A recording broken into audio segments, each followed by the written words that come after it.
of us are the source of blessing po. So, lagi ko pong nire-remind po sa inyo why we, children of God, are the source of blessing. Kasi that's how God bless us po. Amen po ba? We don't have any choice because that's how God bless us. We are the source of blessings. So, you know po, just like Abraham who received the 5 blessings, it is not only Abraham who enjoyed this blessing po. Maging si Isaac. So, si Isaac po, kahit saan siya pumunta, lagi po siyang pinagpapala po ng Diyos. To the point na yung may hukayin siyang lupa, lagi po siyang meron po na, ano nga po ito, parang nare-receive po or nakikita po na well. Ganyan. So, God always blessed him po wherever he goes. So, because that's how God bless us po. Why? Because we are God's children. So, as a children of God po, actually, meron pong isang bagay, like there is only one thing na we want to receive po, and yung isang bagay po na to, it makes us really have questions or sometimes conflict po.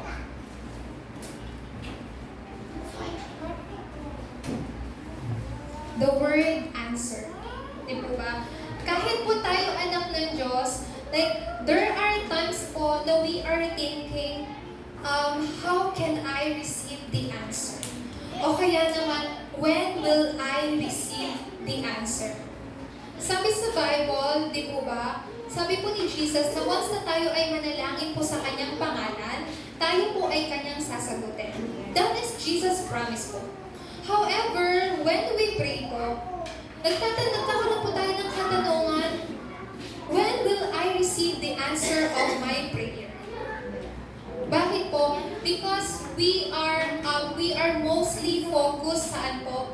Sa mga visible result. You know po, let me give you an assurance.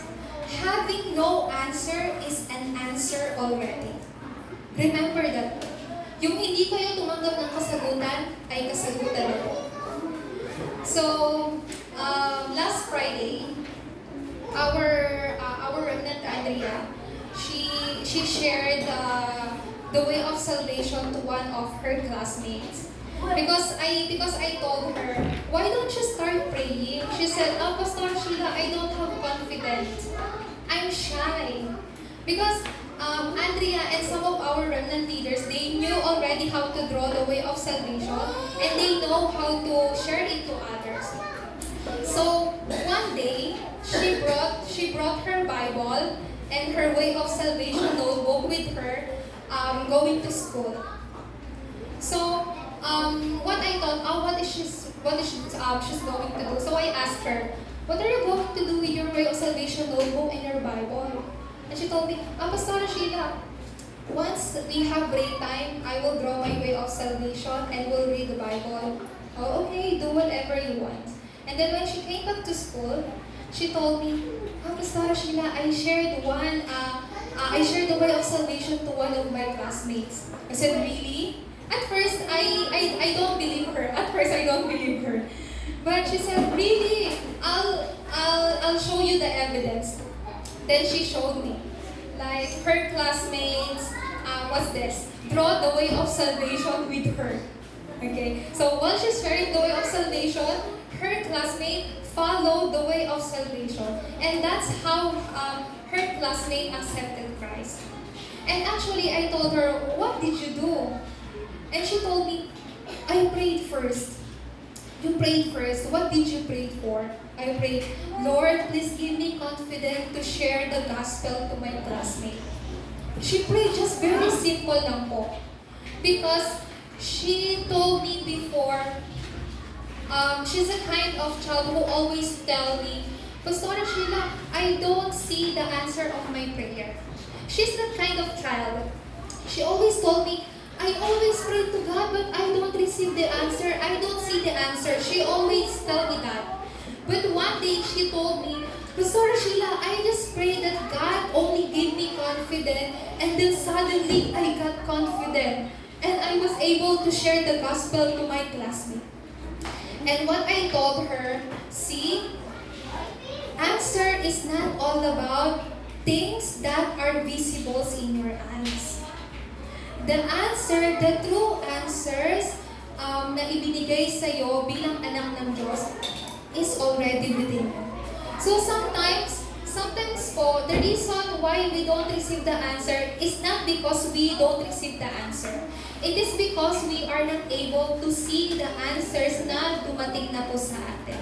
So answers is not all about visible things po. Answer is not all about the things that you will see or physical things na marireceive ninyo. Kaya po, sa oras po na to, what we have to receive po, yung kasagutan po ng only. The answer of only po.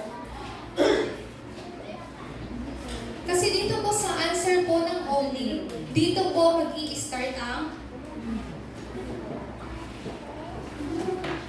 eternal answer. That's where the answer of only will start po. Saan po? Sa mag-i-start po ang eternal answer once na makita po natin yung answer of only.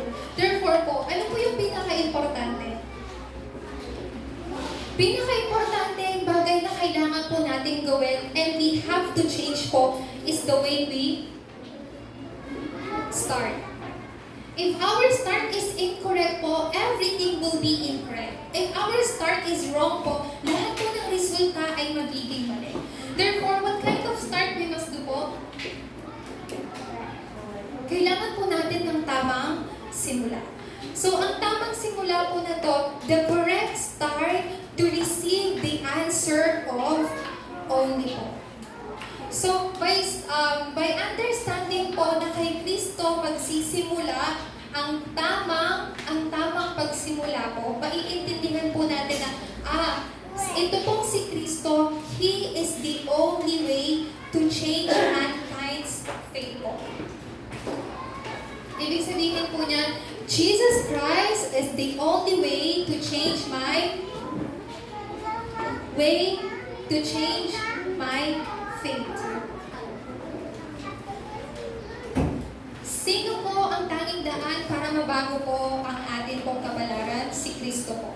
You know po, a lot of people put a lot of effort to change their fate and destiny po. By just, By just doing like hard work, o kaya naman po, good deeds. So there's a lot, they're trying to change their faith or their method po. However, the only way to change my faith is only Christ po. Tanging si Kristo. Why people cannot change their faith po the way they wanted to? Bakit po? Because last week po, sinabi ko po, lahat po ng tao ipinanganak po sa Genesis 3:6 and 11. All people are born with Genesis 3:6 and 11 po. Ayan po yung faith po ng tao who became separated from God, who are born with original sin. So, because Genesis 3:6 and 11 is not working to them po, is not working for them, so they tried to put a lot of effort po sa Acts 13, 16, and 19. They did everything for themselves, for success, for physical things, but since these things are not working out, saan po sila dumedepende? Idolatry. Superstitious belief. Why? Because people are born with fundamental problem po. And the only way to change mind or people's faith po is only Christ. This is the first thing that we have to realize po. Wala pong makakapagbago ng kapalaran po ninyo, kapalaran po natin, tanging si Kristo lang po. Kahit kaano pa po natin gustuhin to change our children's future, for them to become successful, but the only way to change their future is only Christ po. So since si Kristo yung tanging daan, what do we have to understand po? This Christ. Because Christ is the only way, then we have to understand who is Christ and what He did. Una po sa lahat, He is the Christ before eternity. Who is this Christ and what He did? He is the Christ before eternity. Meaning to say po, this Christ existed long ages past. This Christ po, He existed from the beginning. And nothing was made without Him. Amen po ba? Christ is the Creator po. He is the Christ before eternity, and this Christ before eternity is with you. Amen po ba? Amen. Because you are children of God. Sa tanging anak ng Diyos lamang po nananahan ang Diyos, si Kristo, maging ang banal na Espiritu. What else po? This Christ before the eternity po, hindi lang po siya Christ before the eternity, but bakit po siya nagkatawang tao? Pag sinabi po natin incarnated, from the word incarnation po, human form, in flesh. What is the meaning? Ano pong ibig sabihin nagkatawang tao po sa Yesu Cristo? Ibig sabihin po nito, Jesus Christ needs to wear po yung flesh. Pag sinabi po natin flesh or tao, dirty po. Why we became dirty? Because of sin. Because of original sin. Just imagine po, Jesus Christ, who is the Holy God po, have to wear this human form, dirty, makasalanan, just to save you. Ibig sabihin po ng the incarnated Christ, He died on the cross po.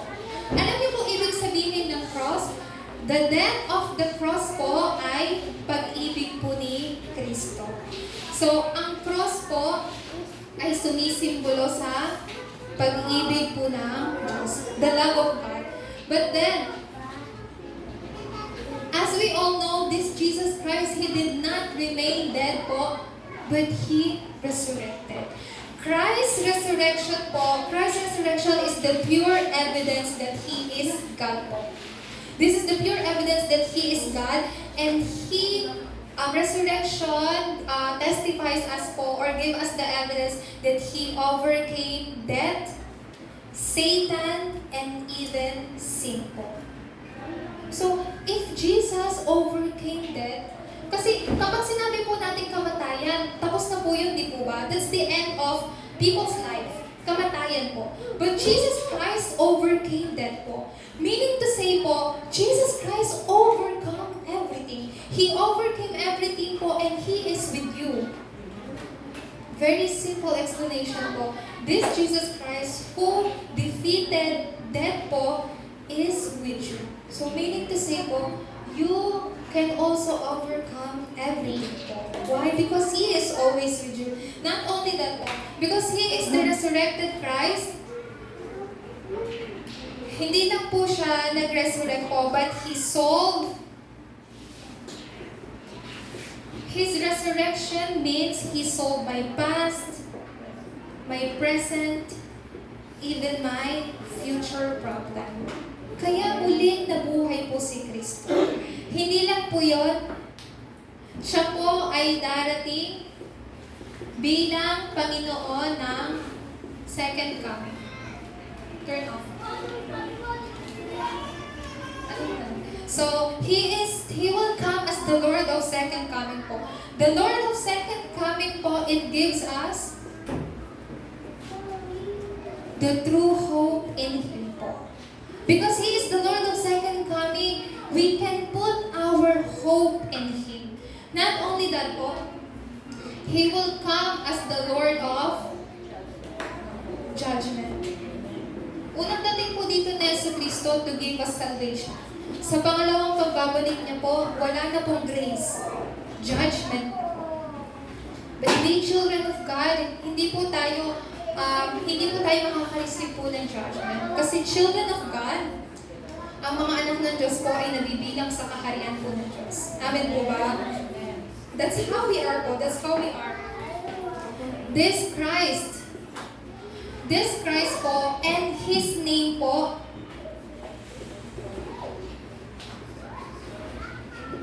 pag sinabi po natin outstanding name, it's the greatest name of all, it's the excellent name of all. Kung babasahin niyo po sa Biblia, Wala pong nilikha po dito sa mundo ang hindi yumuyo po sa pangalan niya. You know po, even Satan is afraid of Jesus' name. Hindi po natatakot po si Satanas po sa atin. Satan is not afraid of you, but Satan is afraid of Jesus who is with you. Amen po ba? Amen. That's why Satan is afraid of you. Kasi meron kang Jesus po eh. Si Satanas, hindi po siya natatakot sa mga president. He's not afraid of anyone except Jesus Christ. You know po, nanginginig sa takot si Satan. So when you confess, when you proclaim, do not just confess. Proclaim. When you proclaim the name of Jesus, the forces of darkness flee away po. The forces of darkness crumble down po. So use the name of Jesus Christ. Not only that po, because this name is outstanding name of all, this is the reason why you don't have to be afraid. What kind of don't be afraid po? Don't be afraid of going to the place of nobody. Don't be afraid or do not be afraid of being in the place of nobody po. Kapag sinabi natin nobody can help you. Nobody can help you. But do not be afraid going on that place po. Si Joseph, when he was sent into Egypt po, he came there as a nobody po. He came there as a slave. But was he afraid po? No. Kasi alam po niya na God is with him. Meron po siyang covenant kasama niya. He enjoys the power of prayer with him po. So it seems like nobody, he went there as a nobody. No, in this state po, in that state, si Joseph, nobody can help him. Why? Kasi nasa state po siya na binenta po siya bilang alipin po, di po ba? But later on, he was able to save everybody. He was able to save lahat po ng tao po sa Egypt. And do not be afraid going to the place of nothing. If you are already in the place of nothing, don't be afraid po. Why? Because you already know this po.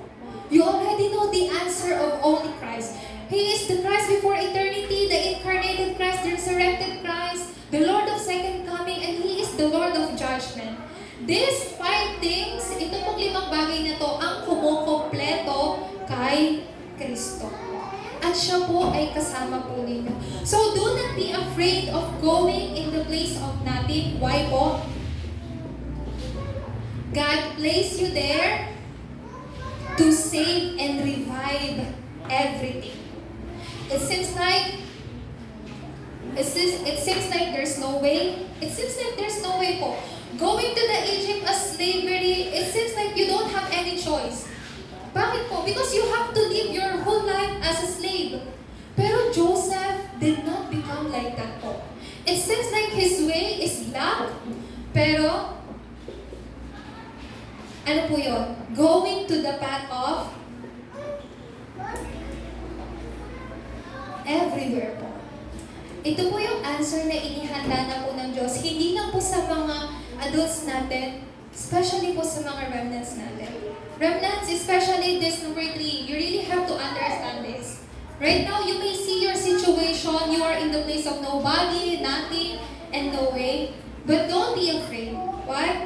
Kasi God established you as absolute partisan. You are taking the path of absolute journey where God is with you 24 hours. And then, later on, you will leave behind the guidepost for your next generation. This is the answer that you are going to receive po. Therefore, after that po natin ma-realize po yan, kailangan po natin ma-realize what are the methods or way for us to receive and enjoy the answer of only po. Una po sa lahat, we really have to understand what are the works, why it should be only po. Pag sinabi po natin only, isa lang. Wala na pong pangalawa, wala na pong pangatlo. Isa lang. Why we call this only po? Kasi yung only, yung yung answer of only po, yun yung ibinigay po sa inyo ng Diyos. There's no other solution. There's no other way po. So the works of this only, we have to enter into this only po as you hold on to the Genesis 3:15, the offspring of woman who shattered Satan's authority. Amen po ba? The offspring of woman who shattered Satan's authority. When Adam and Eve po fall into sin, God gave them immediate solution. And that was in Genesis 3:15. And I will put enmity between you and the woman and between your offspring and hers. He will crush her head, you will crush his head and you will strike his heel. Tama ba? Palang ba rin? So, anyways po, ito pong offspring of woman ay sumisimbolo po kay Kristo. And this offspring of woman shattered Satan's authority. So all you have to do is to hold on to this covenant po at manalangin po kayo. Pangalawa po, this is the works of only po. What do we have to do po is to enter in this answer as you hold on to this covenant. The Exodus 3:18 po, the blood sacrifice that liberated people from darkness po. You know po, Israelites became slave po ng Egypt for 400 years. Pero how they were able to exodus, to escape from Egypt po? When the day they put the blood of the lamb on their doorpost. Liberation happened po. Kailan po? Nung naglagay po sila ng dugo ng tupa sa pintuan po nila. Sino bang sumisimbolo ng blood sacrifice po na to? Si Kristo, na siyang mamamatay po sa krus. So meaning to say po, once you truly hold on to this Christ, ito pong si Kristo, you will be liberated from darkness po. Your family line's curses will be liberated po mula po sa sumpa. Once you really hold and enjoy ito pong si Kristo. Amen po ba? Because that's what the Israelites did. They put the blood of the lamb on their doorposts and they exodus from Egypt po. Meaning to say po, mga adults, if you will just correctly hold on to Christ, only Christ, your family line's curses will be destroyed po. Amen po ba? Will be crumbled down. Amen po ba? Amen. Hindi lang po yun. Pangatlo po, Isaiah 7:14, the Emmanuel. Ito po yung pangako na makakasama po natin ang Diyos habang buhay, magpakailanman. Pang-apat po, na kailangan po ninyong panghawakan, and He is the Christ, the Son of the living God. Bakit po sinabi Son of the living God? Because God is alive. If God is not alive, hindi po yun may confess na Son of the living God. Pero siya ay anak ng Diyos na buhay. This should be your evidence po. At kailangan pong laging maging pagpapahayag ng pananampalataya po ninyo. He is the Christ, the Son of the living God. These are the works of only. Let me tell you once again po, if you will just correctly hold on to Christ, accurately, correctly po, you will receive the answer po at lahat ng sumpa sa pamilya po ninyo ay mawawasak. Amen po ba? Everything will be revived. Everything will be saved po. So, our method is only Christ po. So what else po?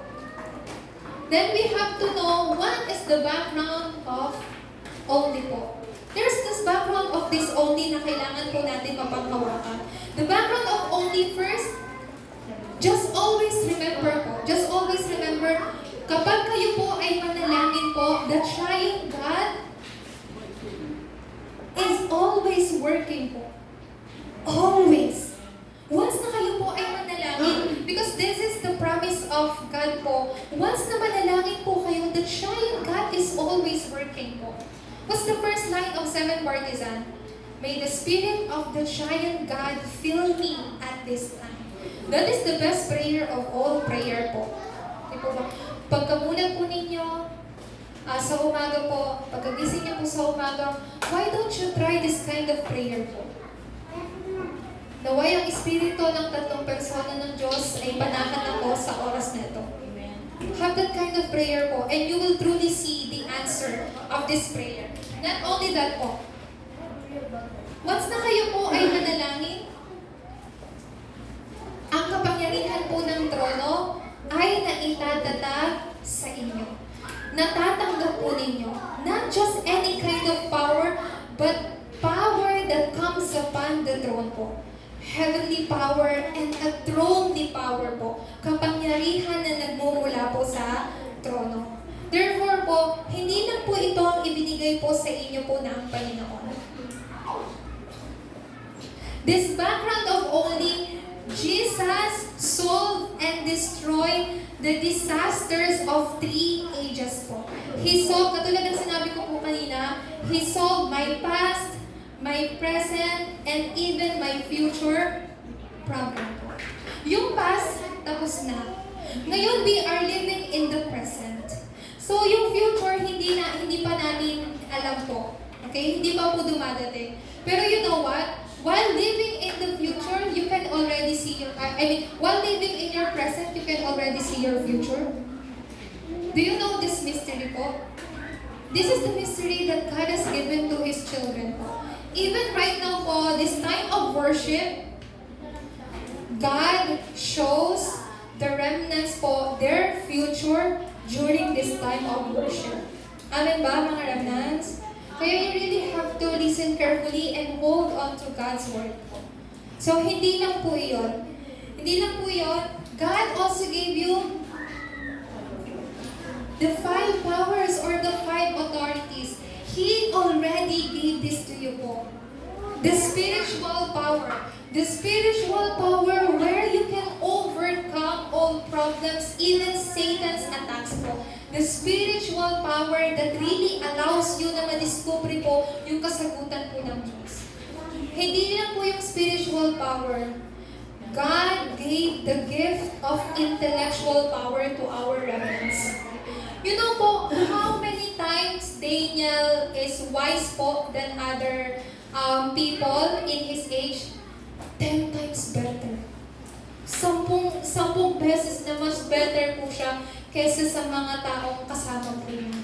That intellectual answer is the gift that God has given to our remnants po. Kaya po, at ibinigay rin po ito sa inyo. Kaya there's no reason for you to be afraid po.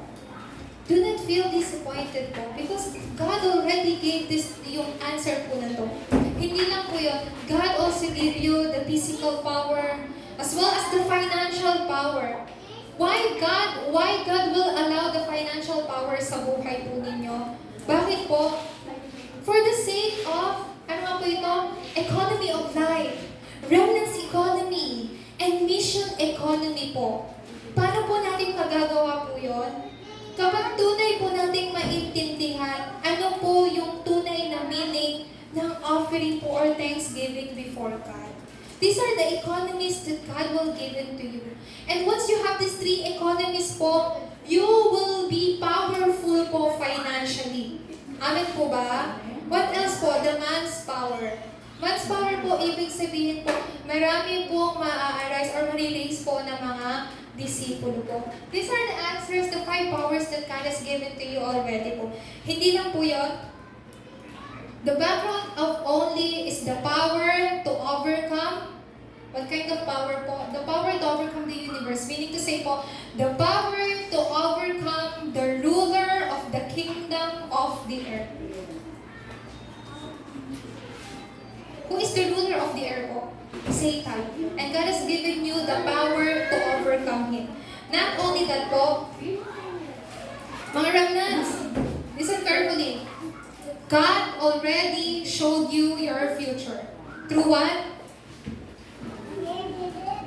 CVDIP. The most important here po, the covenant. Most people have dream, image, and practice. But they don't have covenant. Once they don't have covenant, it's hard for them to find their vision po. Pero pinaka-importante din po dito, image po. So, ano nga po ito? Kapag tinanong po ninyo yung mga bata po, some of the children, they are having a hard time to imagine their future po. Even us adults are having a hard time to imagine our future. Why? Because what we're seeing is our reality. We are being captive. We are too concentrated in our reality that we forgot to imagine our future. But then, let me give you an assurance po. Once you hold this as your accurate covenant, then the start of seeing your dream and vision po will follow.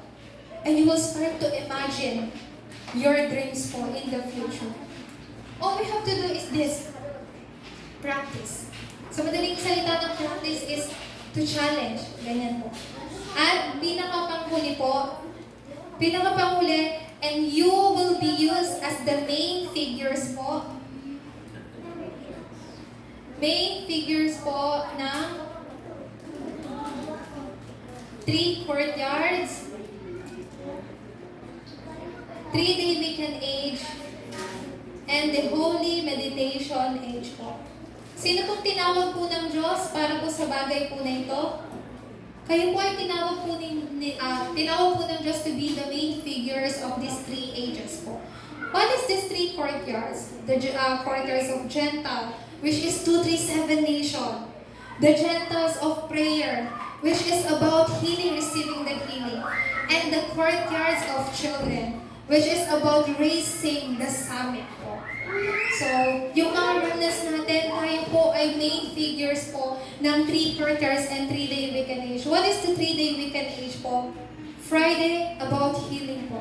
Saturday, raising these remnants as a summit. And Sunday, all you have to do is to focus on Sunday worship. Receiving the answer, confirming the answer, that's what you are going to do every Sunday po. You don't have to do anything else on Sunday po. Just confirm the word and receive the answer po. Concentrate on worship.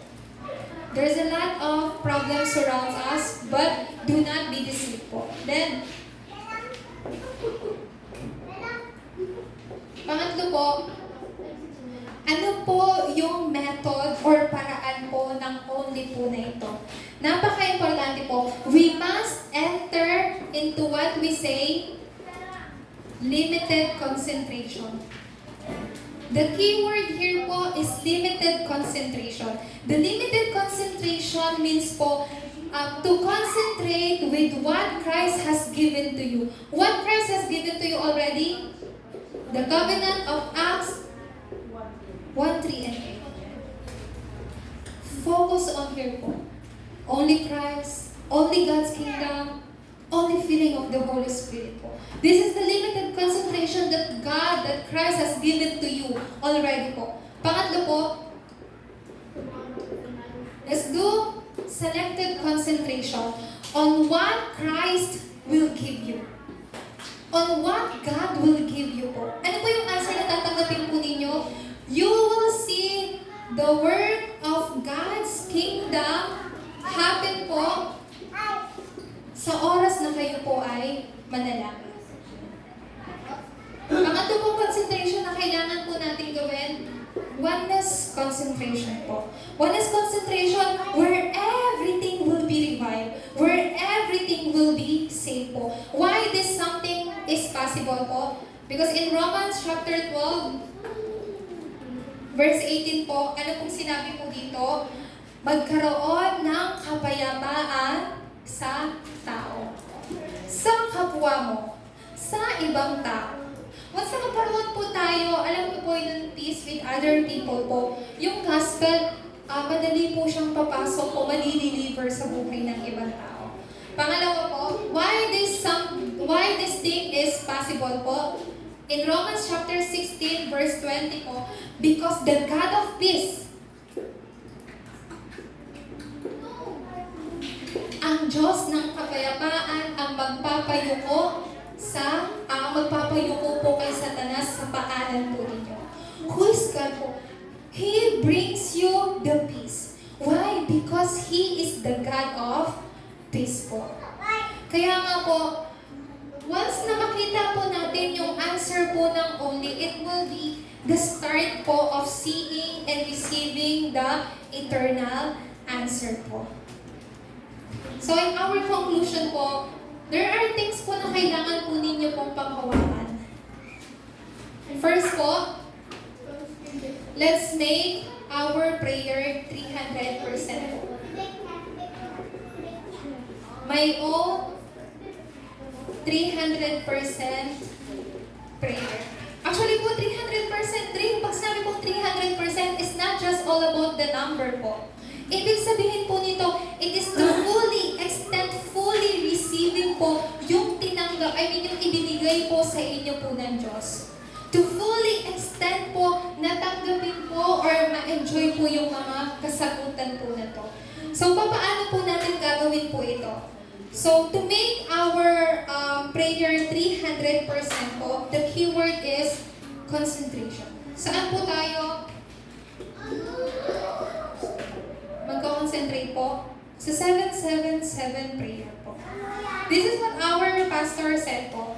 Kahit hindi po natin alam po yung nilalaman ng 777 prayer po, just continue to do it po. Because later on po, maiintindihan po ninyo yung nilalaman po nito. So,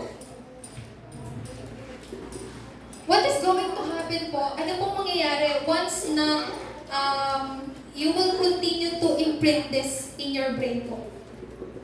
Once na ma-imprint po ito sa inyo pong brain, it will eventually be imprinted in your soul, your life, even your future po. You really have to imprint this. Ito po yung isa pong paraan po ng panalangin. Pangalawa po, once it become imprinted po, it will take root po. So yung root po na ito, it will take root in me, the partisan in me, the absolute partisan, the journey, and the guidepost. What is this partisan again po? Ito po ay partisan po ng Diyos. And you will take the path of this absolute journey po, where God is with you 24 hours. And just what I said earlier po, you will leave behind this guidepost to save your future generation. So we will leave this world po. Pero your future generation will see the guidepost that you established and they will receive the answer po. That's what Paul did po. That's what the reason why Paul went to synagogue po. Why? Because he knew that disasters will come. So he went to synagogue and preached the gospel there. He preached Christ there po. Hindi lang po yun. Kailangan po natin gawin ito ang ating nature po. Why we have to make this as our nature po?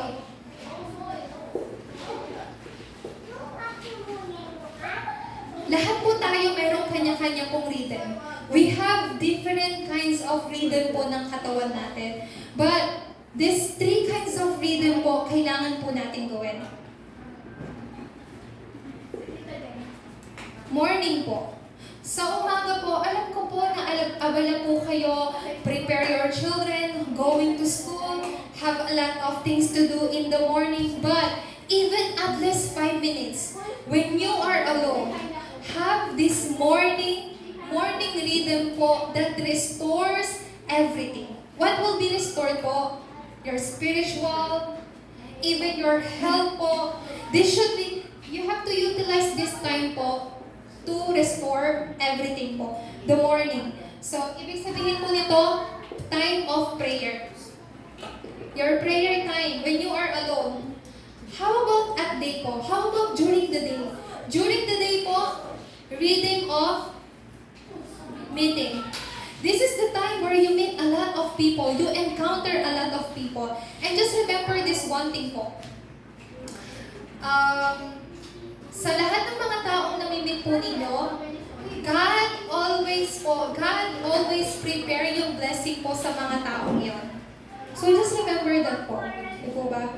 The people whom you met po or na-encounter po, maaari po silang gamitin po ng Diyos Diyos para pagpalain po kayo. So, that will happen during your daytime po, your encounters. Another word po, encounter.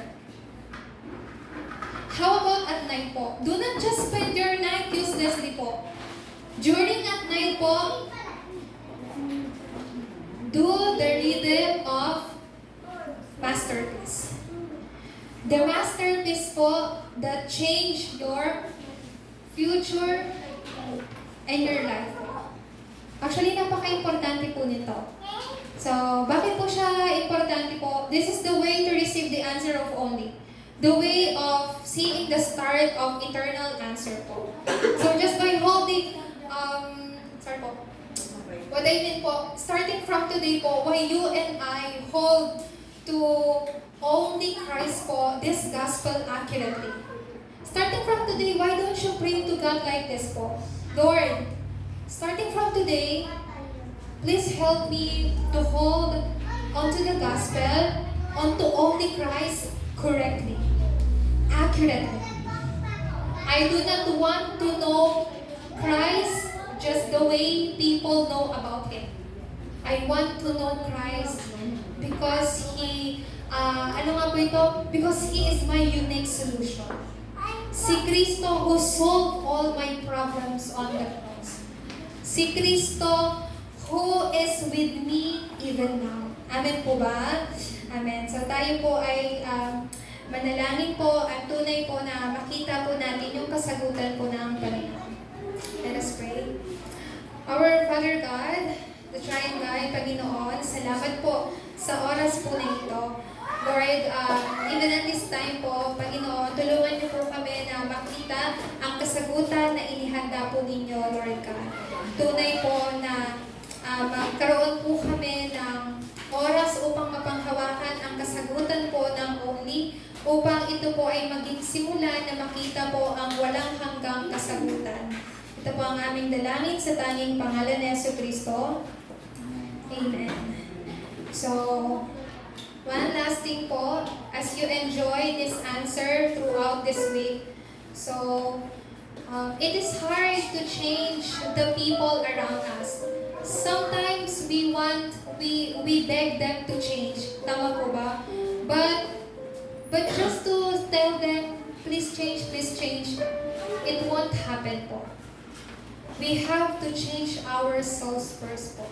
Kailangan nating baguhin yung sarili muna natin. But, to change ourselves po, we have to revive ourselves first.